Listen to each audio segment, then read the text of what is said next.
আওয়ামী লীগ কোনো না কোনো ভাবে বিশেষ করে তার একটু ট্র্যাপের মতো ছিল। সে তো এই হেফাজতের এই সমাবেশটা অনুমতি দেয় এবং তাদেরকে শহরের মধ্যে আসতে বলে। আমরা দেখি শহরের বিভিন্ন জায়গার মুখে ছাত্রলীগ এবং যুবলীগ ইচ্ছাকৃতভাবে হেফাজতের নেতাকর্মীদের সাথে সংঘর্ষে জড়ায় পড়ে এবং সেটার মধ্যে দিয়ে তাদেরকে ভায়োলেন্ট করে তোলার একটা প্রক্রিয়া। তারপরে একটা আমি তুমুল ভায়োলেন্স বাইতুল মোকাররম পল্টন এলাকায়, অসংখ্য ব্যবসা প্রতিষ্ঠান, পলিটিক্যাল অফিসে অগ্নিসংযোগ এবং যেই সিচুয়েশনটা তৈরি হয় ওইটার মধ্যে দিয়ে আমাদের যেটা আরফান আপনাদের গোষ্ঠীটার এক ধরনের অনুমোদন আদায় করে নেয় তৎকালীন আওয়ামী লীগ সরকার। এখন শাপলা চত্বরের ঘটনাটা ঘটেছে, শাপলা চত্বরে বল প্রয়োগের মধ্য দিয়ে তৎকালীন সরকার তাদের পাওয়ারের যে স্ট্রাকচার এবং পাওয়ার তারা কিভাবে প্র্যাকটিস করবে সেটা তারা দেখিয়েছে।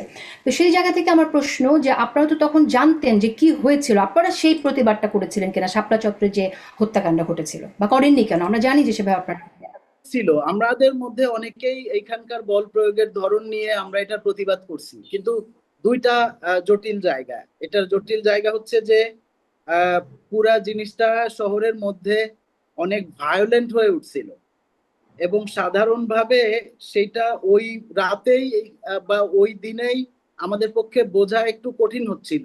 এর বাইরে একটা রিউমার ছিল যে 40,000 মানুষ মারা গেছে, 50,000 মানুষ মারা গেছে, 10,000 12,000 মানুষ মারা গেছে। আমি বলতেছি যত ধরনের তথ্য অ্যাভেলেবেল ছিল এবং যত ধরনের পলিটিক্যাল লাইনের মধ্যে দিয়ে জিনিসটাকে ব্যাখ্যা করা হচ্ছিল ওইটা একটু ক্রিটিক্যাল ছিল। যেমন আমরা অনেকেই ওই বল প্রয়োগের ধরনটার সমালোচনা করছি, কিন্তু ওইটার যে রাজনৈতিকভাবে ডিল করা, সেই সময়ের আসপেক্টে যেহেতু শহরের মধ্যে প্রচুর ভায়োলেন্ট অ্যাক্টিভিটিস হয় এবং আওয়ামী লীগ কোনো না কোনো ভাবে বিশেষ করে তার একটু ট্র্যাপের মতো ছিল।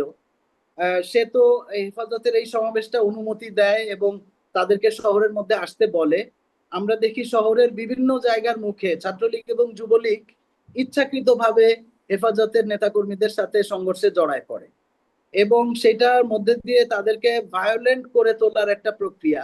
তারপরে একটা আমি তুমুল ভায়োলেন্স বাইতুল মোকাররম পল্টন এলাকায়, অসংখ্য ব্যবসা প্রতিষ্ঠান, পলিটিক্যাল অফিসে অগ্নিসংযোগ এবং যেই সিচুয়েশনটা তৈরি হয় ওইটার মধ্যে দিয়ে আমাদের যেটা আরফান আপনাদের গোষ্ঠীটার এক ধরনের অনুমোদন আদায় করে নেয় তৎকালীন আওয়ামী লীগ সরকার।